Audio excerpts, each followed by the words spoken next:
Hello, good morning. मैं Pankaj Sharma, YouTube channel maths with Pawan Rao पर एक बार फिर आपको पढ़ाने आया हूँ दोस्तों, ज्योमेट्रिक प्रोग्रेशन। तो आगे हम लोग क्लास शुरू करें उससे पहले एक बार आप सभी को गुड मॉर्निंग, आप सभी को नमस्कार। एक बार आप क्लास शुरू होने से पहले वीडियो को लाइक या थोड़ा शेयर करना चाहो तो एक बार कर सकते हो। बीच में हम आपको वैसे ही डिस्टर्ब नहीं करता है। तो क्लास शुरू होने से पहले यदि आप एक बार वीडियो को लाइक और शेयर करना चाहो तो कर सकते हो, और एक बार ये कंफर्म करिए कि ऑडियो और वीडियो दोनों आपको क्लियर है ना। एक बार ये कंफर्म करिए कि ऑडियो और वीडियो दोनों आपको क्लियर है ना, ताकि हम लोग आगे क्लास को कंटिन्यू करें। फटाफट कमेंट करिए और बताइए। सभी को good morning. Manoj ji good morning, Hetram जी good morning, Balram ji good morning, युवराज जी good morning, Suman ji good morning. सभी को गुड मॉर्निंग। फटाफट बोलिए कि सब कुछ क्लियर है ना। तो चलो आगे शुरू करते हैं। दोस्तों, कल हमने बात करी थी ज्योमेट्रिक प्रोग्रेशन के बारे में, और उसमें मैंने कुछ फॉर्मूले आपको समझाने की कोशिश करी थी। उम्मीद है वो फॉर्मूले आपको याद हो भी गए होंगे। क्या क्या बातें मैंने करी थी, ध्यान से सुनिएगा। मैंने आपको ये समझाया था एपी और जीपी में फर्क क्या होता है। भाई एपी तो हम पढ़ चुके हैं, जीपी भी हम पढ़ चुके हैं। जीपी में मैंने कुछ फॉर्मूले की बात करी थी। पहला फॉर्मूला क्या है, किसी भी जीपी का हमने आपको ये पढ़ाया था कि कोई भी जब जीपी होती है उसका जो एनवा पद होता है ना, एनथ टर्म जो होती है वो क्या होती है दोस्तों, ए आर एन माइनस क्या होती है, 1 होती है। हमने कहा किसी भी जीपी का एनवा पद निकालने का फॉर्मूला ये होता है। इस फॉर्मूले में ए क्या चीज है, फर्स्ट टर्म, आर क्या चीज है, रेशो, और एन क्या चीज है, नंबर ऑफ टर्म्स। उसी तरह मैंने बात करी किसी भी जीपी का जो सम होता है, किसी भी ज्योमेट्रिक प्रोग्रेशन का एन पदों का योग कितना होता है, तो हमने कहा था एस एन बराबर, एस एन बराबर क्या होता है, ए, आगे बात करें आर की पावर एन माइनस 1 अपॉन क्या करेंगे, आर माइनस 1। या फिर ऐसा भी कर सकते हैं, ए आगे मैंने लिखा 1 माइनस आर की पावर एन अपॉन नीचे लिखा मैंने 1 माइनस आर। ध्यान करिएगा दोस्तों, ये किसी भी जीपी के एन पदों का योग निकालने का फॉर्मूला है। लेकिन ये फॉर्मूला कब लगाओगे, जब आर का मान 1 से क्या हो, बड़ा हो। और ये फॉर्मूला कब लगाएंगे हम लोग, जब आर का जो मान है वो 1 से क्या हो दोस्तों, छोटा हो। आगे बात करें हम लोग, नंबर 3 मैंने आपको क्या पढ़ाया था और मैंने हर चीज आपको प्रूव करवाई थी। नंबर 3 थी किसी भी जीपी के अनंत पदों का योग जो होता है वो ए अपॉन 1 माइनस आर होता है। ध्यान रखिए, कोई भी जीपी आपको दे रखी हो और अनंत पदों की बात कर रहे हो, तो किसी भी जीपी के अनंत पदों का योग क्या होता है दोस्तों, ए अपॉन 1 माइनस आर होता है। और ऐसा कब होता है, जब आर का मान किससे बड़ा हो, किससे छोटा हो, 1 से छोटा हो। आर का मान जब 1 से बड़ा हो तो ये फॉर्मूला नहीं बनता है। क्यों नहीं बनता, क्योंकि उस कंडीशन में तो इनफाइनिटी आंसर आ जाएगा। तो जैसे मान लो मैंने कहा एक टर्म है 2, 2 का दुगना 4, 4 का दुगना 8, 8 का दुगना 16, 16 का दुगना 32, 32 का दुगना 64, और चले जा रहे हैं अनंत तक। आप मुझे बताओ यहाँ पे आर का मान क्या 2 है क्या, और 2 तो 1 से बड़ा है ना यहाँ पर। आप बताओ यदि आर का मान 1 से बड़ा है तो हम तो बढ़ते ही जा रहे हैं, तो हम इनफाइनिट टर्म्स का टोटल क्या इनफाइनिटी आ जाएगा क्या, तो उसमें फॉर्मूला नहीं बनता है। लेकिन जब अनंत पदों का योग आपसे पूछा जाए तो आर का मान हमेशा 1 से कम दिया होगा, और आर का मान यदि 1 से कम है तो आप हमेशा ये वाला फॉर्मूला यूज करोगे। और ज्यादातर कॉम्पिटिशन एग्जाम में इसी के ऊपर क्वेश्चन एग्जाम में आता है। यहाँ पर मेंसुरेशन और ज्योमेट्री के मिक्स क्वेश्चन पूछे जाते हैं। मैं सभी की एक बार बात करूंगा। आगे चलो बात करते हैं हम लोग। हमने क्वेश्चन नंबर 1 कल कर लिया था, ये वाला क्वेश्चन कल हमने कर लिया था। आगे बात करें क्वेश्चन नंबर 2, क्वेश्चन नंबर 2 भी हमने कर लिया था कल। क्वेश्चन नंबर 3 की बात करते हैं। फटाफट से आंसर बता दीजिए कि आंसर क्या बनेगा। क्वेश्चन आपके सामने है, मेरे से पहले आप आंसर देने की कोशिश करिए और बताइए किस क्वेश्चन का आंसर क्या बनेगा। क्वेश्चन है यदि A1, A2, A3, AN गुणोत्तर श्रेणी में, जीपी में है यहाँ पर, तो बोल रहा है कि सम पदों के द्वारा बनने वाली श्रेणी और विषम पदों के द्वारा बनने वाली श्रेणी कौन सी होगी। आप एक बार ऐसे सोचिए, पहली वाली टर्म कौन है, A1, तो फर्स्ट टर्म है दोस्तों A1। आगे बात करें सेकंड टर्म क्या है, A2। तीसरी वाली टर्म कौन है, A3। आगे बात करें चौथी टर्म क्या होगी, A4। पांचवी टर्म क्या होगी, A5। छठी वाली टर्म क्या होगी, A6। और ऐसे कंटिन्यू चले जाएंगे हम लोग।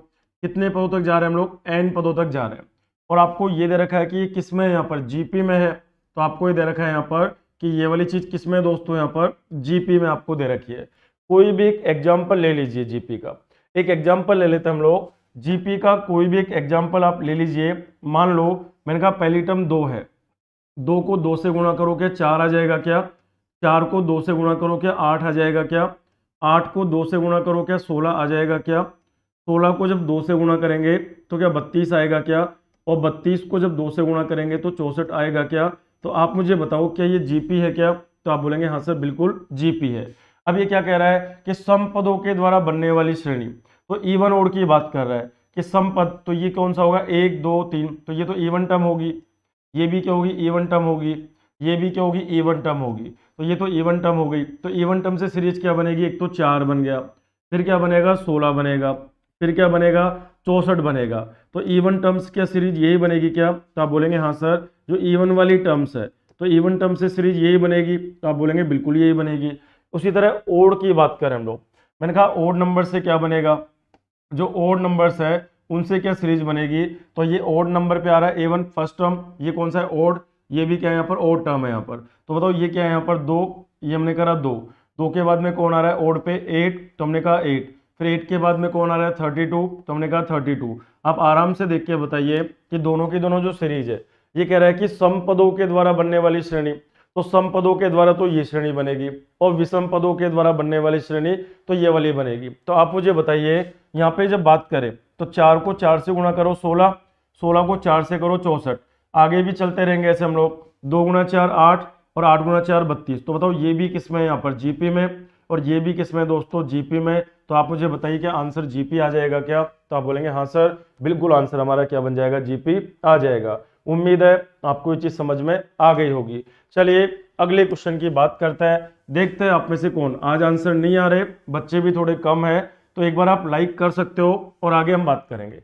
अभी एसएससी के एग्जाम चल रहे, जो बच्चा रेलवे की तैयारी करता है वो जनरली एसएससी के फॉर्म भी भरता है, हो सकता है इस वजह से बच्चे कम हो, तो एक बार आप फटाफट से एनर्जी बनाए रखिए और कमेंट करते रहिएगा कि आंसर क्या बनेगा। चलिए अगले क्वेश्चन की बात करते हैं, ध्यान से देख के बताओ कि एन का मान क्या होगा। जहाँ पे एन क्या चीज है, नेचुरल नंबर है। नेचुरल नंबर क्या होता है 1 2 3 4 5 एन तक की बात करेंगे। क्वेश्चन आपको ये दे रखा है, इस क्वेश्चन को कैसे किया जाए, तो ध्यान रखिएगा ऐसा क्वेश्चन आप नंबर सिस्टम और सिंप्लीफिकेशन में भी देखते हो, तो वो अप्रोच आप यहाँ पे भी लगा सकते हो। देखो एक ध्यान, इसको करने से पहले एक छोटी सी बात करते हैं, ध्यान से देखिएगा। इस क्वेश्चन को हम लोग करें उससे पहले एक छोटी सी बात मैं आपको समझाने की कोशिश कर रहा हूं, ध्यान से समझिएगा, इसको हम बाद में करेंगे। मैंने आप ऐसा क्वेश्चन आपने पढ़ा होगा, हमने कहा 2+1, हमने कहा 2+1 ऐसा लिख दिया मैंने, आगे लिख दिया मैंने 2 की पावर 2+1 ऐसा हमने लिख दिया, फिर आगे लिखा मैंने 2 की पावर 4+1 ऐसा लिख दिया, फिर आगे लिखा मैंने 2 की पावर 8+1 ऐसा लिख दिया, फिर आगे लिखा मैंने 2 की पावर 16+1 ऐसा लिख दिया मैंने। आगे भी आप चल सकते हो। मान लो आपसे ये पूछ लिया गया कि find the value of this one, आपसे मैंने पूछा कि find the value of this one, आपसे मैंने पूछा कि बताइए इसका मान किसके बराबर होगा। तो कई लोग इसको डायरेक्टली बता देता है और डायरेक्टली कर भी लेना चाहिए हमको, लेकिन एक बार आप मेथड समझिएगा। एक क्वेश्चन मैंने आपसे बहुत आसान सा पूछा, मैंने आसान से पूछा कि बताइए इसका मान किसके बराबर होगा। ये बीच में मैं ये क्वेश्चन क्यों ले रहा हूं, ताकि मैं मेरी बात आपको अच्छे से समझा सकूं। ध्यान से सुनिएगा, आपने एलजेब्रा में एक फॉर्मूला पढ़ा होगा दोस्तों, मैंने बोला a+b, हमने बोला a+b, आगे हमने लिखा a-b, तो a+b इंटू क्या लिखा मैंने a-b। बताओ क्या बनेगा ये, आप सभी को मालूम है कि a+b इंटू a-b क्या होता है, क्या a² - b² होता है क्या, तो आप बोलेंगे बिल्कुल सर यही होता है। हमको ये पता है कि a+b इंटू a-b क्या होता है, a² - b² होता है। अब यहाँ तो सारी की सारी टर्म क्या आ रही है, पॉजिटिव टर्म आ रही है। तो मैंने क्या किया, मैंने अपनी तरफ से एक छोटा सा काम कर दिया। क्या काम कर दिया, ऊपर मैंने 2 - 1 से गुणा कर दिया। तो यदि मैंने ऊपर 2 - 1 से गुणा करा है तो नीचे भी 2 - 1 से भाग देना पड़ेगा ताकि इक्वेशन बैलेंस हो जाए। तो ये काम मैंने यहाँ पे कर दिया। क्या ऐसा कर सकता हूँ क्या, तो आप बोलेंगे हाँ सर बिल्कुल ऐसा किया जा सकता है। आगे अब इसको सोल्व करते हैं। आप बताइए जब आप इसको सोल्व करना शुरू करेंगे तो सबसे पहले मेरी बात सुनिएगा, आप बताओ ये वाली जो टर्म है यहाँ से और यहाँ तक, क्या ये a+b इंटू a-b वाला फॉर्म बन गया क्या, तो a+b a-b बन गया, तो ये बनेगा a² - b²। इसको लिख दिया मैंने, a का स्क्वायर क्या बनेगा 2², आगे मैंने क्या करा -b² क्या बनेगा 1 बनेगा। क्या इसको ऐसा लिखा जा सकता है क्या, आगे बात करते हैं। आगे बताओ आगे क्या बनेगा, आगे बनेगा 2 की पावर 2+1, और आगे बताइए 2 की पावर 4+1, और आगे बताइए टू की पावर 8 प्लस 1, और आगे बताइए टू की पावर 16 प्लस 1, यही बनेगा क्या? और दो में से एक गया तो नीचे तो एक आएगा, उसको आप नहीं भी लिखोगे तो काम चल जाएगा। आगे आप दोबारा मेरी बात को सुनिएगा। आप बताओ ये वाली जो चीज है क्या वापस से ए प्लस बी ए माइनस बी का फॉर्मेट बन गया क्या? तो आप बोलेंगे बिल्कुल बन गया। तो बन गया ए plus B into A minus B क्या होता है? A square minus B square. तो इसका स्क्वायर क्या बनेगा? 2 की पावर 2, और इस पूरे का स्क्वायर आप करेंगे क्या 2 की पावर 4 बनेगा क्या? तो आप बोलेंगे बिल्कुल वही बनेगा। तो ए plus B into A minus B क्या बनेगा? ए स्क्वायर। तो ए का स्क्वायर 2 की पावर 4 होगा, माइनस बी का स्क्वायर कितना होगा? 1 हो जाएगा। तो क्या यही बनेगा? आगे बात करते हैं। आगे जब सोल्व करेंगे तो ये बनेगा 2 की पावर 4 प्लस क्या बनेगा? 1। और आगे बात करें 2 की पावर 8 प्लस क्या बनेगा? 1। और आगे बात करें 2 की पावर 16 प्लस क्या बनेगा? 1। क्या ऐसा ही बनेगा क्या? आप बोलेंगे बिल्कुल ऐसा बनेगा। आगे दोबारा बात करिए कि ये बताओ क्या वापस से a plus B into A minus B बन रहा है क्या? तो वापस क्या बन जाएगा? a plus B into A minus B क्या होता है? A square minus B square. तो a का स्क्वायर क्या बनेगा? 2 की पावर 8 माइनस b का स्क्वायर क्या बनेगा? 1। आगे बताइए ये कौन है? 2 की पावर 8। आगे ऐसे कैसे लिख दीजिए आप, क्या बनेगा यहाँ पर? आगे बन रहा है 2 की पावर 8 प्लस कौन बनेगा? 1। और क्या बनेगा? 2 की पावर 16 प्लस क्या बनेगा दोस्तों? 1। आगे बताइए क्या वापस से फॉर्मूला बन गया क्या? तो आप बोलेंगे हाँ सर, ए प्लस बी ए माइनस बी दोबारा बन रहा है। तो आप मुझे बताइए ए plus B into A minus B, ए का स्क्वायर क्या बनेगा? 16, आगे माइनस बी का स्क्वायर 1, आगे क्या बन गया? 2 की पावर 16 प्लस 1 बन गया क्या? ये बताओ वापस से ए plus B into A minus B हो गया क्या? तो अपना जो आंसर बनेगा बताइए ए plus B into A minus B क्या होगा? ए का स्क्वायर, और आगे बात करेंगे बी का स्क्वायर। तो ये मेरा क्या बन जाएगा दोस्तों? आंसर बन जाएगा। ऐसा क्वेश्चन आपने जरूर कर रखा होगा, अधिकतर बच्चे सब लोगों ने कर रखा होगा। तो मैं क्या कहना चाह रहा हूं आपको कि जब भी ऐसा क्वेश्चन पूछे तो लास्ट में 16 है ना यहाँ पर, तो 16 का डबल 32 होता है, तो 32 की फॉर्म में आंसर आएगा, और -1 लगा दो, ये हमारा आंसर बन जाएगा। आगे बात करते हैं। आगे मैं बात करूं, पहले वाले क्वेश्चन की बात करूंगा, लेकिन ये मैंने बीच में क्यों लिया? क्योंकि आप इस चीज को वहां पे, जब मैं अभी क्वेश्चन आपको दे रहा हूं वहां पे इस चीज को आप अप्लाई करोगे। ध्यान रखिएगा जब भी एग्जाम में क्वेश्चन आएगा इतनी मेहनत आप नहीं करोगे, डायरेक्टली क्या कर दोगे? 16 है ना यहाँ पर, तो 16 का दुगना क्या होता है? 32, तो माइनस टर्म में आंसर आ रहा है, तो ये हमारा आंसर बन जाएगा। चलिए अब मैं क्वेश्चन लेता हूं, ध्यान से सुनिएगा। अब जो जीपी का क्वेश्चन है वो क्या कहना चाह रहा है, आप समझने की कोशिश करना और आंसर बताइएगा कि आंसर उसका क्या बनेगा। ये क्वेश्चन अभी भी मैंने आपसे पूछा, स्क्रीन पे आपके सामने क्वेश्चन है। पहले मैं पूरा क्वेश्चन लिख देता हूं और मैं सिर्फ बात करता हूं एक बार राइट हैंड साइड के बारे में। मैं सिर्फ और सिर्फ राइट हैंड साइड की बात कर रहा हूं, ध्यान से सुनिएगा। मैं सिर्फ राइट हैंड साइड की बात कर रहा हूं, RHS right hand side. Left hand side की बात थोड़ा रुक के करेंगे। राइट हैंड साइड को देखिएगा, राइट हैंड साइड में कौन है? 1 प्लस गामा, 1 प्लस कौन है यहाँ पर? गामा, यही है हमारे पास। आगे बात करें फिर कौन है? 1 प्लस गामा स्क्वायर, यही बनेगा। आगे बात करो, आगे कौन है? 1 प्लस गामा की पावर 4, यही है हमारे पास। आगे हमारे पास है 1 प्लस गामा की पावर 8, यही है हमारे पास। आगे हमारे पास दे रखा है 1 प्लस गामा की पावर 16। अब आप डायरेक्टली काम करिए, क्या ये वाली जो टर्म है इसको मैं ऐसा लिख सकता हूँ क्या? यहाँ पे 16 पे खत्म हो रहा है, तो गामा की पावर क्या कर दिया? 32, आगे माइनस क्या कर दिया? 1, ऐसा कर सकता हूँ क्या?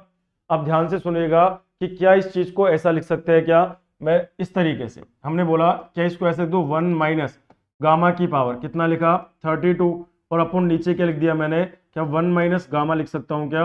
आप डायरेक्टली ये काम कर सकते हो क्या? ध्यान रखिएगा यदि आपने 32, अधिकतर लोग इसका 32 ही आंसर देके आता है, लेकिन वो गलत है मेरे भाई, अभी करेक्ट करेंगे उसको आप में से। इसलिए अच्छा क्वेश्चन माना जाता है, इसीलिए इसको अच्छा क्वेश्चन बोला गया, क्योंकि अधिकतर बच्चे 90% बच्चे इस क्वेश्चन का आंसर 32 करके आता है, जो कि गलत है। गलत क्यों अभी मैं समझाऊंगा आपको, लेकिन पहले आप मुझे बताइए क्या जो राइट हैंड साइड है उसको मैं ऐसा लिख सकता हूं क्या? तो आप समझ गए होंगे, अभी भी मैंने समझाया कि इसको मैं ऐसा क्यों लिख दूंगा यहाँ पर। ये तो बात हो गई दोस्तों राइट हैंड साइड के बारे में। उम्मीद है ये बात आप समझ गए होंगे कि इसको आपने कैसे लिखा। मैंने ऊपर नीचे यहाँ से शुरुआत करी, देखो कैसे करा। मैं थोड़ा ब्रीफ में आप इसको समझा देता हूँ, ध्यान से सुनिएगा। ये बोल रखा है 1 plus gamma, 1 plus gamma square, 1 plus gamma की पावर 4, आगे 1 प्लस गामा की पावर 8, आगे 1 प्लस गामा की पावर 16, ये आपको दे रखा है। तो आपने अपनी तरफ से क्या कर दिया? अपनी तरफ से एक छोटा सा काम करना है आपको। क्या करना है?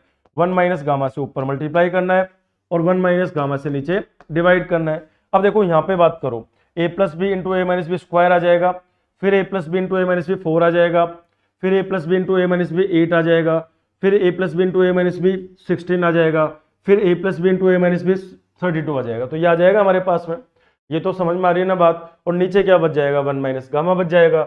अभी भी मैंने आपको चीज समझा दी, आप करके देखिएगा। ये हमारी राइट हैंड साइड हो गई। अब बात करते हैं हम लोग लेफ्ट हैंड साइड के बारे में। अच्छा, लेफ्ट हैंड साइड में देखो, लेफ्ट हैंड साइड यहाँ पे लिख रहा हूं मैं, ये हमारी है लेफ्ट हैंड साइड, ये हमारा बाया पक्ष है। तो लेफ्ट हैंड साइड की बात करते हैं। अब लेफ्ट हैंड साइड को ध्यान से सुनिएगा। ये कौन है दोस्तों, 1 प्लस आगे ये कौन है, गामा, प्लस ये कौन है यहाँ पर, गामा स्क्वायर, प्लस आगे कौन है, गामा की पावर 3, प्लस आगे चलते जाइए, आगे कौन है यहाँ पर, गामा की पावर n। तो आप मुझे बताइए ये क्या जीपी है क्या? तो आप बोलेंगे हाँ सर बिल्कुल जीपी है। आप बताओ नंबर ऑफ टर्म्स कितनी है?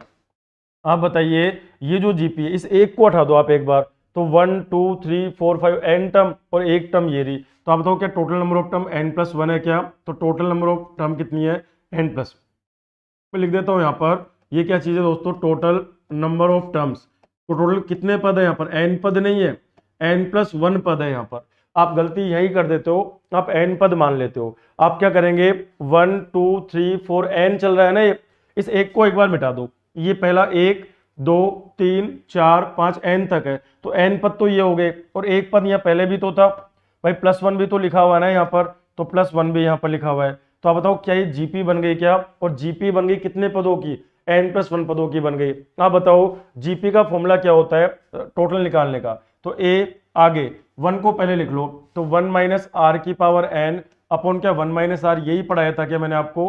तो ये फॉर्मूला लगा दीजिए आप। जब आप ये फॉर्मूला लगाओगे तो आप मुझे बताओ ए का मान क्या, ए का क्या, आगे क्या करेंगे 1 माइनस आर का मान कितना है, लैम्डा गामा, तो आगे n पावर कितनी है, n+1 है यहाँ पर, n+1, और नीचे क्या बनेगा 1 माइनस क्या, यही बनेगा क्या? तो ये हमारे कौन सा टर्म है यहाँ पर, लेफ्ट हैंड साइड है। आप मुझे बताओ लेफ्ट हैंड साइड और राइट हैंड साइड दोनों आपके पास है, और दोनों के बीच में साइन किसका लग रहा है, बराबर का। यदि आप लेफ्ट हैंड साइड को राइट हैंड साइड से कंपेयर करोगे तो देखो यहाँ पे कौन है 1 माइनस, है ना, यहाँ पे 1 माइनस, आगे बताओ यहाँ पे 1 माइनस, यहाँ पे 1 माइनस, यहाँ पे पावर कितनी है 32। आप देखिए यहाँ पे जो पावर है दोस्तों ये कितनी है 32 पावर है, और यहाँ पे पावर कितनी है n+1 है। तो आप मुझे बताओ n+1 की जो वैल्यू है क्या वो 32 के बराबर है क्या? तो आप मुझे बताओ क्या n का मान 31 आ जाएगा क्या? तो अपना जो करेक्ट आंसर होगा दोस्तों वो हमारा 32 नहीं होगा, वो आंसर क्या होगा हमारा 31 हो जाएगा। और अब ये काफी लोगों ने करेक्ट भी किया इसको, बिल्कुल सही बात है। उम्मीद है आपको ये समझ में आ गया होगा। ध्यान रखिएगा अच्छा क्वेश्चन क्यों है, क्योंकि एलजेब्रा मिक्स हो गया। अरे भाई ऐसा क्वेश्चन तो किया है ना हमने, वापस देखिएगा, ये हमारी राइट हैंड साइड है, ये हमारी राइट हैंड साइड है। जैसे ही आपने इसको देखा, आप इसको देखकर तुरंत ऐसा लिख दो, और आपको समझा दिया क्यों लिख दो, तो आपने ये चीज यहाँ पे कर दी, राइट हैंड साइड कंप्लीट हो गई। यहाँ पे बात करो इस वाली टर्म के बारे में। यदि मैं इस वाली टर्म की बात करूं, ध्यान से सुनिएगा दोस्तों, ये वाली टर्म क्या जीपी बन रही है क्या? तो आप कहोगे जीपी बन रही है। अब तो इस जीपी में ये तो n पदों का योग होता है, ये n पद थोड़ी, ये तो n+1 पद है। क्यों है n+1? अरे भाई देखो 1 2 3 4 5 n तक चल रहे हैं, तो n पद तो ये हो जाएंगे, एक और पद आ रहा है ना शुरू में, तो ये n+1 है। जब n पदों का योग ये होता है तो n+1 पदों का योग तो ये होगा ना। जब आप पावर कंपेयर करोगे सब कुछ चीजें सेम है, यहाँ पावर 32 है और यहाँ पावर n+1 है। जब कंपेयर करोगे तो n+1 32 के बराबर है, क्या n का मान 31 आ जाएगा क्या? तो अपना जो आंसर है वो आंसर क्या बनेगा दोस्तों, 31 आ जाएगा। चलो आगे बात करते हैं, आगे ध्यान से सुनिएगा, नेक्स्ट क्वेश्चन की बात करते हैं। अगला क्वेश्चन ध्यान से सुनिएगा और आंसर बताना कि आंसर क्या बनेगा। नेक्स्ट क्वेश्चन समझिएगा ध्यान से। ये बोल रहा है एक लड़का किसी काम को करने के लिए 1 रुपए पहले दिन तो लेता है 1 रुपए।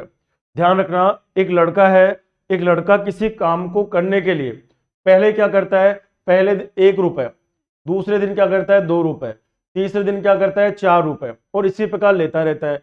तो लड़के को कुल प्राप्त राशि ज्ञात करिए। यदि वह 1 फरवरी से काम शुरू करे तो 20 फरवरी को काम खत्म कर दे। एक बच्चे ने 1 फरवरी से काम करना शुरू कर दिया और 20 फरवरी को काम खत्म कर दिया। पहले दिन उसको रुपए मिलता था 1, अगले दिन रुपए मिला उसको 2, तीसरे दिन उसको रुपए मिला 4, और ये सीक्वेंस चलती रहती है। तो उस लड़के ने टोटल कितना रुपए कमा लिया, ये आपसे पूछा हुआ है। ध्यान से सुनिएगा, 1 फरवरी से काम शुरू करा तो मैं क्या लिखूंगा यहाँ पर, पहले दिन उसको कितना मिला T1, ये 1 फरवरी की बात हो गई। तो फरवरी 1 में उसको ये मिला, फरवरी 2 फरवरी को उतना ये मिला, 3 फरवरी को उसको इतना रुपए मिला, 4 फरवरी को उसको इतना रुपए मिला, 5 फरवरी को उसको इतना रुपए मिला। और आगे बात करें हम लोग तो आगे 20 फरवरी की बात करें तो 20 फरवरी को उसको इतना रुपए मिला। ये मैंने यहाँ साइड में लिख दिया समझाने के लिए। ये 1 फरवरी से काम शुरू कर रहा है और 20 फरवरी तक वो काम कर रहा है, 20 को उसने काम खत्म कर दिया। तो आप मुझे बताना पहले दिन उसको कितना रुपए मिला। तो फर्स्ट डे की बात करें तो पहले दिन उसको रुपए मिला 1, अगले दिन उसको रुपए कितना मिला 2, ऐसा दे रखा है क्वेश्चन में। उसके अगले दिन रुपए कितना मिला उसको 4, और ये चीज कंटिन्यू रहती है। तो क्या उसका पैसा डबल होता जा रहा है क्या, 1 का दुगना 2, 2 का दुगना 4, तो अगले दिन क्या 8 मिलेगा क्या, और उसके अगले दिन क्या 16 मिलेगा क्या।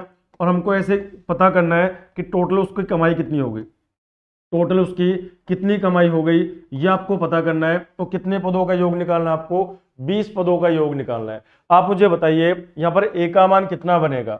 तो आप आराम से कह दोगे कि सर ए का मान तो 1 होगा, पहली टर्म तो 1 है यहाँ पर। आर का मान कितना बनेगा, तो 1 को किससे गुणा करोगे, 2 आ जाए 2 से, तो आर का मान 2 बनेगा। नंबर ऑफ टर्म्स कितनी है, 20 पदों का योग निकालना है, तो नंबर ऑफ टर्म्स 20 है। आर का जो मान है वो 1 से बड़ा है। अब तो किसी भी जीपी में एन पदों का योग निकालने का फॉर्मूला क्या होता है, एस एन बराबर ए, आगे क्या करेंगे आर की पावर एन -1 अपॉन क्या करेंगे, क्या आर -1 करोगे क्या, यही तो हमारा फॉर्मूला है। आप फॉर्मूले में वैल्यू पुट कर दो। आप बताओ ए की जगह क्या आएगा, 1 आएगा क्या, तो आप बोलेंगे बिल्कुल आएगा। आप बताओ ए की जगह तो आ गया 1, आर की जगह 2 आएगा, 2 की पावर 20 हो जाएगा, तो 2 की पावर 20, आगे क्या बनेगा -1 बनेगा। नीचे आर का मान 2 है, 2 में से 1 गया तो 1 बनेगा। क्या यही हमारा आंसर हो जाएगा क्या, आप बोलेंगे बिल्कुल ये आंसर हो जाएगा। बताइए कौन सा आंसर आएगा, बी ऑप्शन हमारा आ जाएगा, 2 की पावर 20 -1, ये हमारा करेक्ट आंसर बन जाएगा। बिल्कुल तन्मय जी आपका सही है, पवन जी बिल्कुल आपका ठीक है, बिल्कुल ठीक है। चलो आगे बात करते हैं हम लोग, आगे बात करें हम लोग। अगला क्वेश्चन ध्यान से सुनिएगा, क्वेश्चन नंबर 6, क्वेश्चन नंबर 6 की बात हम लोग करते हैं। क्वेश्चन नंबर 6 को करके बताइए आपको क्या बोल रखा है। एक सीरीज आपको दे रखी है और आपको बोल रखा है कि ये गुणोत्तर श्रेणी में, तब अगला पद आपको बताना है कि अगला पद कौन सा होगा। ध्यान से दुखना, पहला वाला जो टर्म है T1 फर्स्ट टर्म, आगे बात करें सेकंड टर्म T2, फिर आगे बात करें हम लोग थर्ड टर्म T3, और आगे भी हम लोग चलते रहेंगे। किस में दे रखा है आपको, जीपी में दे रखा है। पहले आप ट्राई करिएगा और आंसर बताइए आंसर क्या बनेगा। अच्छा पहला पद आपको क्या दे रखा है, पहला जो पद है वो आपको दे रखा है x, तो मैंने x लिख दिया यहाँ पर। दूसरा पद क्या है यहाँ पर 2x + 2, तो मैंने लिख दिया 2x प्लस कौन है दोस्तों यहाँ पर 2 है, ये दूसरा पद है यहाँ पर। तीसरा पद कौन है, तो तीसरा पद है 3x प्लस कौन है यहाँ पर 3, तो ये हमारा तीसरा पद है। और आगे भी हम कंटिन्यू ऐसे चले जा रहे हैं और आपको दे रखा है कि जीपी में है यहाँ पर। अच्छा जीपी में मैंने आपको क्या बताया था, जीपी में मैंने आपको कहा था कि रेशो बराबर होता है। तो आप बताओ आगे वाली टर्म कौन है, 2x + 2, तो हमने कहा 2x प्लस क्या बना यहाँ पर 2, और इससे पहले कौन है x, तो हमने इससे पहले लिखा x, यही होगा यहाँ पर अनुपात। आगे बात करो इधर, अगला वाला पद कौन है 3x प्लस कौन है यहाँ पर 3, और आगे बात करें इससे पहले वाला पद कौन है 2x प्लस क्या बनेगा 2। आप बताओ जीपी में क्या ये अनुपात बराबर होता है क्या, आप बोलेंगे हाँ सर बिल्कुल बराबर होता है। अरे यही तो पढ़ाया था हमने, वापस देखिएगा ध्यान से। आप मुझे ये बताना, मैंने कहा ये 2 है, 2 का दुगुना ये 4 है, 4 का दुगुना ये 8 है, ये जीपी में है यहाँ पर। तो ये कौन है 4, 4 से पहले कौन है 2, तो 4/2, यहाँ पे कौन है 8, 8 से पहले कौन है 4, तो 8/4, तो ये कितना बनेगा दोस्तों 2, और ये भी कितना बना 2, ये दोनों बराबर होता है, इसी को तो आर कहते हैं हम लोग। तो आप मुझे बताइएगा कि क्या जीपी में रेशियो बराबर होता है क्या, वही काम मैंने यहाँ पे करा। अगली वाली टर्म को पिछले वाली टर्म से डिवाइड करा, रेशियो आ गया, अगले वाली टर्म को पिछले वाली टर्म से डिवाइड करा, रेशियो आ गया, और जीपी में रेशियो क्या होता है बराबर होता है, तो हमने बराबर कर दिया। चलो जरा सोल्व करते हैं। आप बताइए जब आप इसको सोल्व करेंगे तो इधर क्या बनेगा 2x + 2, 2x + 2 अपॉन नीचे कौन है x, आगे बराबर, इसमें से 3 कॉमन ले लो, 3 मैंने कॉमन ले लिया, क्या ऊपर x + 1 बचेगा क्या, नीचे मैंने कॉमन क्या ले लिया 2 ले लिया, क्या x + 1 बचेगा क्या। तो आप मुझे बताइए क्या x + 1 से ये x + 1 कट जाएगा क्या, जरा क्रॉस मल्टीप्लाई करो, 2 को 2 से गुणा करेंगे क्या 4x आएगा क्या, 4x प्लस 2 को 2 से गुणा करो क्या 4 आएगा क्या, बराबर आएगा 3x। ये जब इधर आएगा तो ये बनेगा x, क्या x का वैल्यू -4 आ जाएगा क्या, तो आप बोलेंगे हाँ सर बिल्कुल x का वैल्यू -4 आ जाएगा। अब मेरी बात सुनना, जब आपको x का वैल्यू मिल गया, यदि आपको x का वैल्यू मिल गया है तो ये वैल्यू कितनी आ गई दोस्तों, -4 आ गई, तो -4। आगे बात करें, -4 को 2 से मल्टीप्लाई करोगे तो -8, और -8 + 2 क्या -6 आएगा क्या, तो बिल्कुल -6 आ जाएगा। आगे x का वैल्यू -4 यहाँ रखो, 4 तिया 12 माइनस का और 3 यहाँ पे प्लस का, क्या -9 आ जाएगा क्या, तो आप बोलेंगे हाँ सर -9 आ जाएगा। आप मुझे इतनी सी बात बता दो, क्या 3 पद आपको पता लग गए, क्या r का मान निकाल सकते हो क्या, r का मान यहाँ पे, r का मान क्या होगा, -6/-4, तो r का जो मान होगा वो क्या बनेगा, अगली वाली टर्म कौन है, -6। आगे बात करें, इससे पहले वाली टर्म कौन है, -4, यही बना यहाँ पर। सोल्व करेंगे तो क्या 3/2 आ जाएगा क्या, तो आप बोलेंगे हाँ सर r का मान तो 3/2 आ जाएगा। ध्यान रखिएगा, अगली वाली टर्म को पिछली वाली टर्म से डिवाइड करता है तभी तो r का मान मिलता है अपने को, तो r का मान आपने निकाल लिया -6 और -4, तो कितना बन गया दोस्तों, 3/2 यहाँ पर आ गया।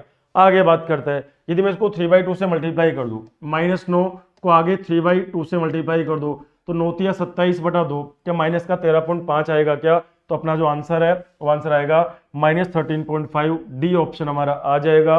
अच्छा क्वेश्चन, उम्मीद है ये बात आप समझ गए होंगे। आपका अपना जो आंसर बनेगा वो आंसर बनेगा -13.5। पिछले कुछ बच्चों ने बी ऑप्शन बोला था, बी ऑप्शन नहीं आएगा, आंसर जो इसका बनेगा वो आंसर बनेगा यहाँ पर डी ऑप्शन।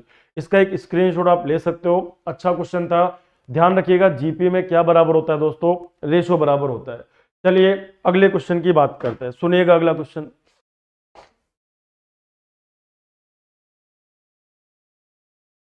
नेक्स्ट क्वेश्चन है क्वेश्चन नंबर 7, बताइए आंसर, ये तो आसान है।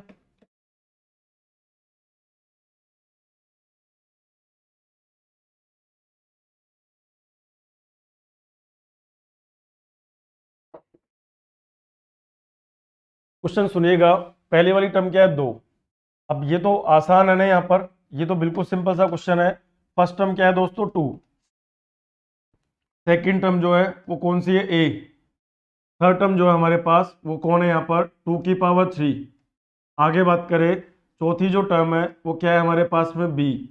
आगे फिफ्थ जो टर्म है वो क्या 2 की पावर 5 है क्या। आप एनटीपीसी में ऐसा क्वेश्चन उम्मीद कर सकते हो, बहुत आसान सा क्वेश्चन है। क्या बोल रहा है दोस्तों, first term, second term, third term, fourth term and fifth term. आगे बात करते हैं, अब सुनना मेरी बात को ध्यान से, आप मुझे इतनी सी बात बताना कि ये 2 है, यहाँ पे 2 की पावर 3 हो गई, यहाँ पे फिर 2 की पावर 5 हो गई, तो 2 की पावर 1, 3 और 5, तो क्या ये जो a है इस a का मान 2 की पावर 2 होना चाहिए क्या, भाई 2 से गुणा करते ही ये बन जाएगा, ये 2 से गुणा करा 3, इसको 2 से गुणा करो तो क्या 2 की पावर 4 आ जाएगा क्या, और इसको 2 से गुणा करो तो 2 की पावर 5 आ जाएगा क्या। तो आप मुझे बताओ ये वाली जो टर्म है ना, ये टर्म, ये 2 की पावर 2 क्या 4 के बराबर है, और ये टर्म 2 की पावर 4 क्या 16 के बराबर है क्या। तो आप मुझे बताओ क्या 16 और 4 20 बनेगा क्या, तो अपना जो आंसर बनेगा वो आंसर क्या बनेगा दोस्तों, क्या पूछ रहा है, मल्टीप्लाई करने के लिए बोल रहा है, ये मल्टीप्लाई के लिए बोल रहा है, a इंटू बी पूछा है आपसे। बताओ a का मान कितना है 2 की पावर 2, आगे इंटू b का मान कितना है 2 की पावर 4, तो 2 की पावर 2 कितना होता है 4, और 2 की पावर 4 होता है 16, 16 चौको 64 होता है क्या, तो अपना जो आंसर बनेगा दोस्तों वो आंसर क्या बनेगा 64 बन जाएगा। यही हमारा क्या बनेगा, आंसर बन जाएगा। चलिए अगले क्वेश्चन की बात करते हैं। अगला क्वेश्चन ध्यान से सुनिएगा, यदि किसी गुणोत्तर श्रेणी में पहले 10 पदों का योग पहले 5 पदों के योग का 244 गुणा, तब सार्वनुपात ज्ञात करो। आर का मान आपको बताना है, ट्राई करके बताइए कि आंसर क्या बनेगा।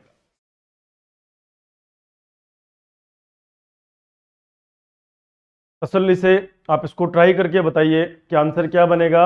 यदि किसी गुणोत्तर श्रेणी के पहले 10 पदों का योग, क्या दे रखा है आपको, आपको क्या दे रखा है पहले लिखिए क्वेश्चन में, 10 पदों का योग, तो सम ऑफ 10 टर्म्स, 10 पदों का जो योग है, पहले 5 पदों के योग का, पहले जो 5 पदों का योग है उसका कितना गुना है 244 गुना, इसका 244 गुना है, ऐसा क्वेश्चन में गिवन है। ये आपको दे रखा है, इक्वेशन बना ली है आपने, ये चीज आपको क्वेश्चन में क्या बोल रही है, दे रखी है, तो ये आपको गिवन है। आप दोबारा क्वेश्चन पढ़ लीजिए, यदि किसी जीपी के 10 टर्म्स का टोटल, ये बोल रहा है यदि किसी गुणोत्तर श्रेणी के पहले 10 पदों का योग पहले 5 पदों का जो योग है उसका 244 गुना है, तब सार्वनुपात ज्ञात करिए। चलो शुरू करते हैं। आप मुझे इतना सा बताना कि बताओ एस एन बराबर क्या होता है। हम बोलेंगे एस एन बराबर क्या होता है, तो आप बोलोगे ए, आगे आर की पावर एन -1 अपॉन क्या आर -1 होता है क्या, आप बोलेंगे बिल्कुल सर, किसी भी जीपी में n पदों का योग निकालने का फॉर्मूला यही होता है। अभी n का मतलब 10 पद की बात हो रही, तो n की जगह 10 रख दो आप मुझे बताइए, जब आप n की जगह 10 रखोगे तो क्या बनेगा a, आगे क्या बनेगा r की पावर 10 माइनस क्या बनेगा 1 अपॉन क्या बनेगा r माइनस 1, क्या यही बनेगा क्या? इधर बात करते हैं, ये क्या बनेगा a, r की पावर क्या बनेगा 5 माइनस क्या बनेगा 1 अपॉन नीचे r माइनस 1 इंटू क्या 244 बनेगा क्या? तो आप बोलेंगे हाँ सर बिल्कुल यही बनेगा। अब आगे शुरू करता है सोल्व करना। जब आप इसको सोल्व करेंगे, बहुत आसान है, सोल्व करेंगे तो क्या बनेगा सुनना, r माइनस 1 से तो r माइनस 1 चला गया, a से चला गया, यहाँ पर a चला गया, कौन बचा यहाँ पर r की पावर 10 माइनस 1 बना, नीचे कौन बना r की पावर 5 माइनस 1 बना, बराबर में क्या बना 2 की पावर 44 बन गया क्या? तो आप बोलेंगे 244 बन गया। आप मुझे बताना क्या ऊपर वाली पावर नीचे वाली पावर से डबल है क्या? तो आप इसको स्क्वायर फॉर्म में, क्या इसको आप ऐसा लिख सकते हो क्या? ध्यान से सुनना, ऊपर वाली टर्म को r की पावर 5 और इस पूरे की पावर 2 लिख दिया मैंने इसको, आगे बताओ माइनस इसको लिख दिया मैंने 1 की पावर 2 लिख सकता हूँ क्या? और नीचे कौन है दोस्तों, नीचे है r की पावर 5 माइनस कौन है 1 है, तो बताओ ऊपर क्या बन गया a square minus B square बन गया। आपको समझ आ रही है ये बात? ये ऊपर क्या बन गया दोस्तों, इस वाली टर्म को क्या मैं ऐसा लिख सकता हूँ क्या? आप बोलेंगे बिल्कुल लिख सकता है। ये क्या बन गया a square minus B square क्या होगा a प्लस बी, तो a प्लस क्या बनेगा b, आगे क्या बनेगा a, तो r की पावर 5 माइनस 1 है, बताओ ये कट जाएगा क्या? और आगे क्या बचेगा, ये बच जाएगा r की पावर 5, r की पावर 5 प्लस 1 बराबर क्या 244 आएगा क्या? तो आप बोलेंगे हाँ सर बिल्कुल ये आएगा। एक को जब उधर भेज देंगे तो r की पावर जो 5 होगा क्या वो 243 के बराबर होगा क्या? तो आप बोलेंगे बिल्कुल होगा। और किसकी पावर 5 243 होती है? तो लेंगे r का मान 3 आ जाएगा। अपना जो आंसर है वो आंसर क्या बनेगा दोस्तों, 3 यहाँ पर बन जाएगा। तो अच्छा क्वेश्चन था, उम्मीद है ये चीज समझ में बिल्कुल ह्यूमन बीइंग सही आंसर आ रहा है। 3 आपका करेक्ट आंसर है। तन्मय जी आपका आंसर भी बिल्कुल ठीक है, 3 यहाँ पर करेक्ट आंसर बन जाएगा। ध्यान रखिएगा, ये आपको दे रखा था, दोबारा देख लीजिए। आपको ही दे रखा है कि किसी भी जीपी के जो 10 पदों का योग है वो पहले 5 पदों के योग का 244 गुना है। तो आपको क्या करना है, 10 पदों का योग ये रहा, 5 पदों का योग ये रहा, इंटू 244, ये सब कुछ कैंसिल हो गया, ये इक्वेशन बन गई। यहाँ पे कैसे सोल्व करा, ये मेरे को पता है नीचे पावर 5 है और 5 का दुगुना क्या होता है 10, तो मैंने इसको ऐसा लिख सकता हूँ ना, पावर के ऊपर जब पावर लगी होती है तो पावर मल्टीप्लाई हो जाती है। तो क्या मैं r की पावर 10 को r की पावर 5 की पावर 2 लिख सकता हूँ क्या? और 1 को क्या मैं 1 की पावर 2 लिख सकता हूँ क्या? तो फॉर्मूला बन गया a स्क्वायर माइनस क्या बन गया b square. a square minus B square क्या होता है, a plus B into A minus B होता है, और नीचे बना a माइनस बी, ये चीज कैंसिल हो गई, बचा हमारे पास ये। तो r का मान क्या 3 आ जाएगा क्या? बिल्कुल हमारे पास r का मान 3 आ जाएगा। उम्मीद है ये चीज आपको समझ में आ गई होगी। चलिए अगले क्वेश्चन की बात करते हैं। अगला क्वेश्चन ध्यान से सुनिएगा। नेक्स्ट क्वेश्चन की बात करते हैं, किसी गुणोत्तर, ये तो कर लिया था हमने कल, ये क्वेश्चन हम कल कर चुके हैं। क्वेश्चन नंबर 10 को देखिएगा, अच्छा क्वेश्चन है, आंसर बताइए कि आंसर क्या बनेगा। इस क्वेश्चन का आंसर बताइए। क्वेश्चन नंबर 10, किसी गुणोत्तर श्रेणी के प्रथम 12 पदों का जो योग है प्रथम 14 पदों के योग के बराबर है। आप मुझे बताइए, एक जीपी में 12 पदों का योग और 14 पदों का योग बराबर है, तो यदि प्रथम 17, अच्छा इसका मतलब क्या हुआ, आपको ये कह रखा है कि किसी गुणोत्तर श्रेणी के प्रथम 12 पदों का योग, आप समझना ध्यान से, क्या मैं ऐसा लिख दूंगा, एक बार ध्यान से सुनिएगा। हमने बोला T1 पहला पद, T2 दूसरा पद, T3 तीसरा पद, चौथा पद, पांचवा पद, छठा पद, सातवां पद, आठवां पद, नवा पद, 10 समझाने के लिए 10वां पद, 11वां पद, 12वां पद, 13वां पद, और ये क्या हुआ यहाँ पर 14वां पद, ये आपको दे रखा है। ये क्या कह रहा है, ध्यान से सुनना, कि पहले जो 12 पदों का योग है, ये रहे 12 पदों का योग, तो बोला किसी गुणोत्तर श्रेणी के 12 पदों का योग 14 पदों के योग के बराबर है, 14 पदों के योग के बराबर है, मतलब दोनों का सम बराबर है यहाँ पर। इसका मतलब ये दोनों जो है ना, इन दोनों का सम क्या 0 के बराबर होगा क्या? तभी तो बराबर होगा ही। आप बताओ क्या 13वां जो पद होगा और जो 14वां पद होगा क्या वो 0 के बराबर होगा क्या? ये आप समझ पा रहे हो? उम्मीद है ये आप समझ पा रहे होंगे। यहाँ पर ध्यान से सुनिएगा, मैंने क्या बोला, किसी गुणोत्तर श्रेणी के 12 पदों का योग यही होगा और 12 पदों का योग 14 पदों के योग के बराबर है। इसका मतलब अगले 2 पदों का योग 0 होना चाहिए, तो हमने कहा अगले 2 पदों का योग 0 होना चाहिए। क्यों? यदि मैं आपको ऐसे कहता 3 4 एक मैंने लिख दिया मान लो 2, एक मैंने लिख दिया 4, एक मैंने लिख दिया 8 और एक मैंने लिख दिया 0, मान लो ऐसा लिख दिया। तो आप बताइए 3 पदों का योग कितना है? तो 8 6 12 तो 14 है क्या? और बताओ 4 पदों का योग भी कितना है? क्या 14 है क्या? इसका मतलब ये पद क्या हो जाना चाहिए? 0 हो जाना चाहिए, तभी तो सम बराबर होगा। वही काम मैंने यहाँ पे कर दिया। तो हमने कहा कि 12 पदों का योग 14 पदों के योग के बराबर है। इसका मतलब 13वां जो पद होगा और 14वां जो पद होगा, क्या उन दोनों का सम 0 के बराबर होगा क्या? तो बिल्कुल होगा। आप मुझे बताइए, जो 13वां पद है ना, 13वां पद, उसको कुछ मान लो आप। मान लो 13वां जो पद है उसको मैंने के मान लिया। मान लो 13वां जो पद है उसको के हमने मान लिया। क्यों? तो 14वां जो पद होगा, क्या वो के गुना आर आर हो जाएगा क्या?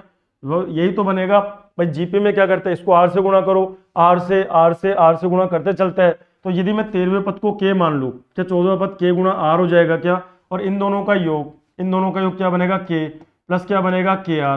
क्या बराबर कितना बनेगा? तो आप बोलेंगे सर 0 बनेगा। और तो कॉमन क्या आ रहा है? के, तो क्या बनेगा? 1 प्लस आर बनेगा क्या? बराबर क्या बन जाएगा? 0। तो आप मुझे बताओ यहाँ से आर का मान क्या -1 आएगा क्या? तो आप बोलेंगे हाँ सर बिल्कुल आर का मान -1 आ जाएगा। इसका मतलब क्या हुआ?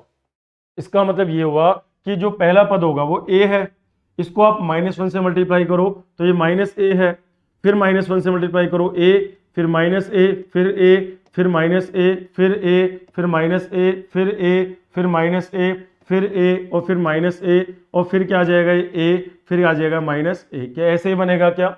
अभी कह रहा है 17 पदों का योग 92। ये कह रहा है यहाँ पर यदि प्रथम 17 पदों का योग 92 है, तो आप मुझे अब छोटी सी बात बताना, ये बताना 2 पदों का योग 0 और 3 पदों का योग a, 4 पदों का योग 0 और 5 पदों का योग a, 6 पदों का योग 0 और 7 पदों का योग a। यदि इवन की बात करेंगे तो सम आएगा 0 और ओड की बात करेंगे तो सम क्या आ जाएगा? a।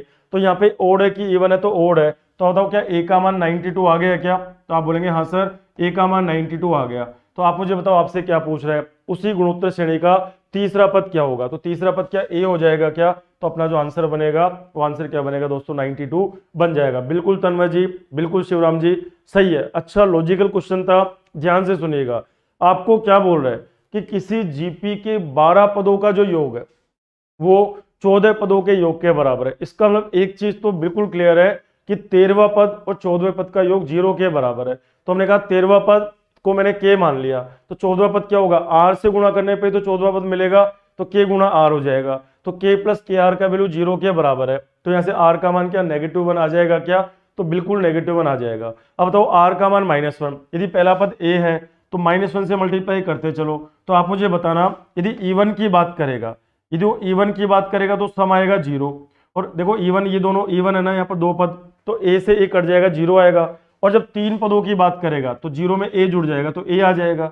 तो ध्यान रखिए यहाँ पर 17 ओड नंबर है, तो 17 पदों का योग ए होगा और 17 पदों का योग 92 है, तो ए का मान 92 मिल गया। तो आपसे तीसरा पद पूछा है क्या आंसर 92 ही आएगा क्या? तो बिल्कुल अपना आंसर 92 आ जाएगा। चलिए अगले क्वेश्चन की बात करते हैं। अगला ध्यान से सुनिएगा। अगला क्वेश्चन आप इसको ऑप्शन से भी कर सकते हो, वैसे इसका आंसर ऑप्शन में ये होना चाहिए ए और सी। एक बार इसको स्किप कर दीजिए। अगला जो क्वेश्चन है ध्यान से सुनना, करके बताइए इस क्वेश्चन का आंसर क्या बनेगा। 4 संख्याएं गुणोत्तर श्रेणी में इस तरीके से, आप करके बताना आंसर इस क्वेश्चन का क्या बनेगा। अच्छा क्वेश्चन है। यदि 4 संख्याएं गुणोत्तर श्रेणी में इस तरह से है कि तीसरा अंक प्रथम अंक से 9 ज्यादा है और दूसरा अंक चतुर्थ अंक से 18 ज्यादा है, तब संख्याएं ज्ञात करो। तो आप मुझे आंसर बताइए कि आंसर क्या बनेगा। क्वेश्चन क्या कह रहा है, ध्यान से सुनिएगा। एक बेसिकल, एक जनरल सा क्वेश्चन है, आप लोगों को बिल्कुल आना चाहिए। क्या करेंगे दोस्तों, 4 संख्या है यहाँ पर, तो मैंने कहा ये फर्स्ट नंबर है, हमने कहा ये सेकंड नंबर है, हमने कहा ये थर्ड नंबर है और हमने कहा ये फोर्थ नंबर है और हमने कहा सारे के सारे नंबर किस में? जीपी में। तो ये आपको दे रखा है कि जीपी में। तो 4 संख्या गुणोत्तर श्रेणी में है, तो पहला नंबर, दूसरा नंबर, तीसरा, चौथा, ये 4 नंबर जीपी में है यहाँ पर। मान लो पहला नंबर कौन है? ए है। दूसरा कौन है? ए आर है, आर से गुणा करो। तीसरा कौन है? ए आर की पावर 2 है। चौथा कौन है? ए आर की पावर 3 है। तो ये काम भी आपने करा। अब आपको क्या बोल रहे हैं, 4 संख्या गुणोत्तर श्रेणी में इस तरीके से है कि जो तीसरा वाला अंक है ना, ये वाला जो अंक है, तीसरा जो अंक है, तीसरा अंक प्रथम अंक से 9 ज्यादा है, ये 9 ज्यादा है, मतलब इन दोनों का अंतर 9 है। तो क्या ऐसा लिख दूं क्या? ए आर की पावर 2 माइनस क्या लिख दिया? ए। क्या ये अंतर 9 के बराबर है क्या? बड़ी संख्या को पहले लिखेंगे, छोटी को बाद में लिखेंगे, अंतर 9 के बराबर आ गया। ए कॉमन ले लो, आर की पावर 2 -1, क्या ये 9 के बराबर है क्या? तो ये हमारी इक्वेशन नंबर 1 बन जाएगी। क्या दे रखी है क्वेश्चन में? आपको बोला है कि तीसरा जो अंक है, तो तीसरा अंक तो यही है, और प्रथम अंक से कितना ज्यादा है? 9 ज्यादा है। तो ये 9 ज्यादा है, इसका मतलब बड़ी वाली संख्या और छोटी वाली संख्या के बीच में 9 का अंतर है क्या?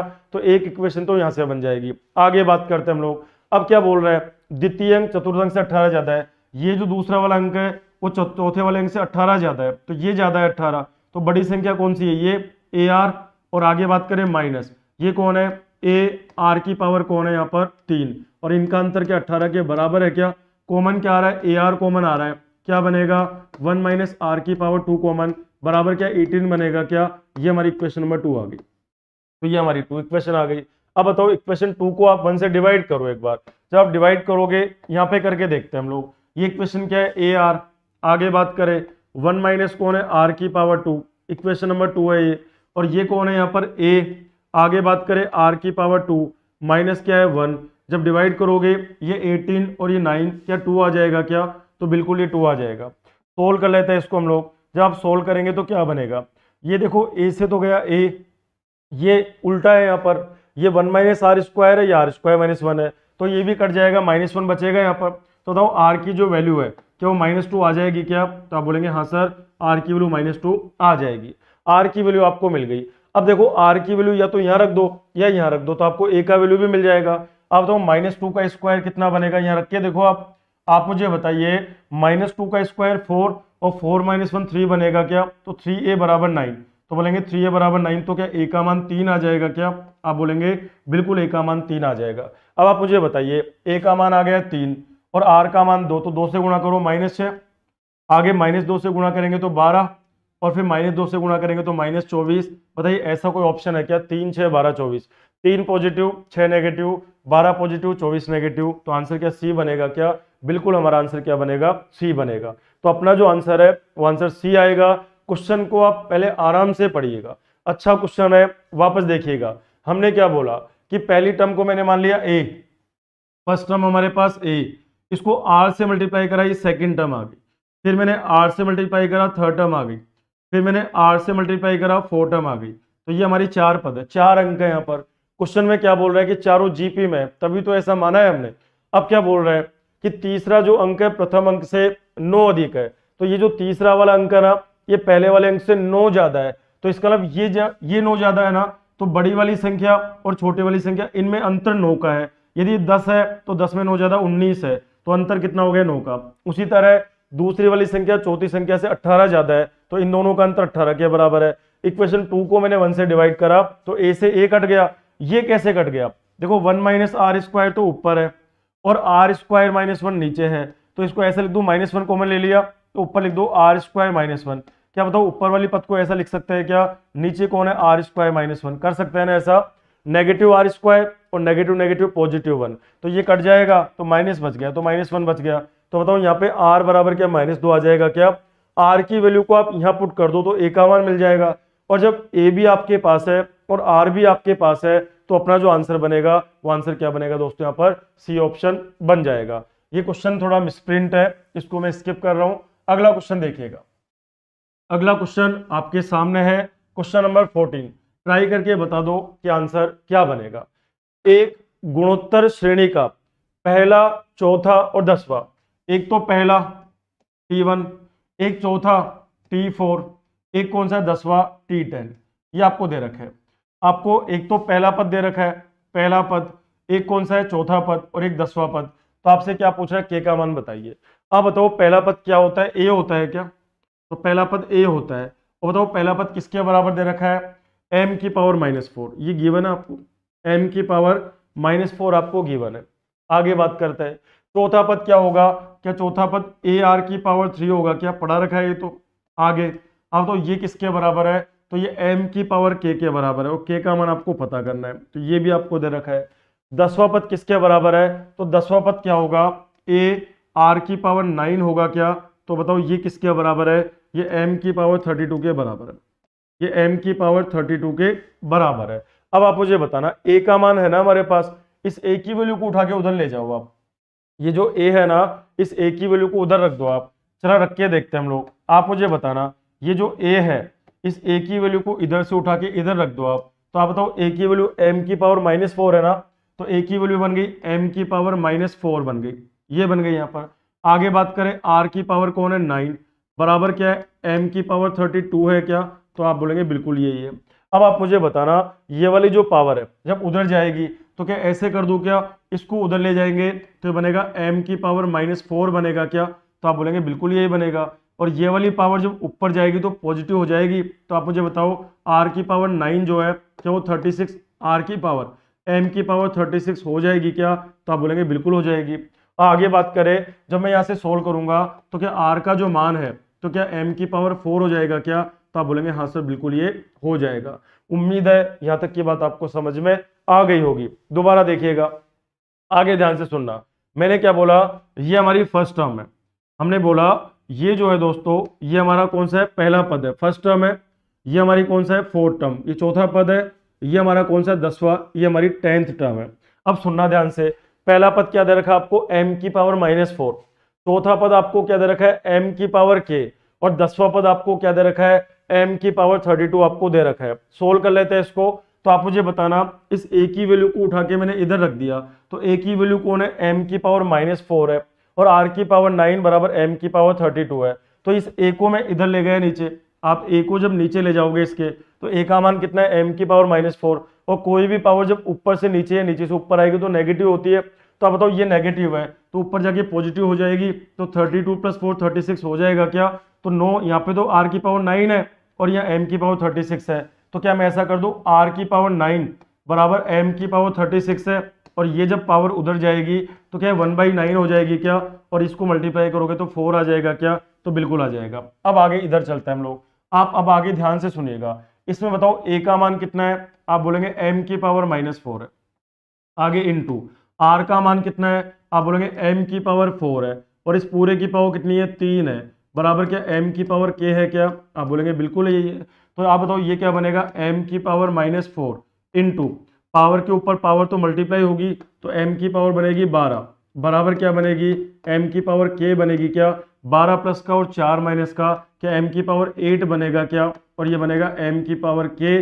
आप बताओ k का मान क्या 8 आ जाएगा क्या, तो आप बोलेंगे बिल्कुल सर हमारा मान क्या आ जाएगा 8 आ जाएगा, और यही हमारा क्या बनेगा आंसर बन जाएगा। उम्मीद है सर नेक्स्ट चैप्टर एवरेज पढ़ा दो, पहले ये तो पढ़ो।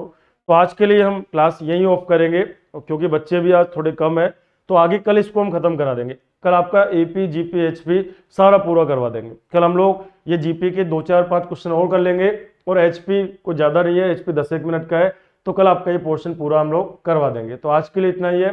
Thank you, goodbye, take care and bye bye.